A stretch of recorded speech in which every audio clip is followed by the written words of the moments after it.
législatives, c'est aussi super parce que ça permet à des gens de se lancer dans des circonscriptions, peut-être avec des médias un peu plus locaux, et de créer une dynamique qui part plus des territoires plutôt que du haut vers le bas. Je trouve vraiment intéressant, du coup, c'est de voir que après un acte de parrainage, on a des personnes qui ont été élues et s'engagent de façon plus active en devenant candidat. Donc je trouve que c'est ce qui permet aussi à des partis de grossir et à des idées d'être plus visibles, de voir différentes voix porter ces sujets-là.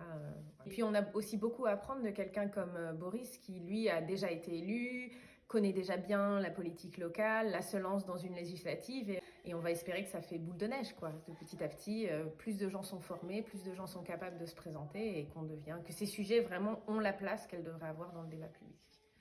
Ce qui est bien une partielle, en fait, c'est que souvent, ce sont des élections qui attirent un peu moins l'attention, c'est-à-dire il y a moins de participation, mais du coup, ce qui fait que les groupes qui sont capables de mobiliser des gens peuvent aussi peser très fort. Donc, c'est aussi un enjeu intéressant parce que c'est vraiment les associations qui vont réussir à se mobiliser, à porter des sujets, qui vont apporter un candidat, qui ont des chances d'être élus.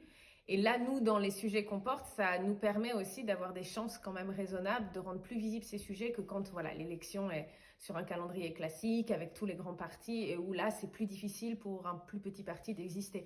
On a vu souvent des partiels qui ont vu émerger des nouveaux partis.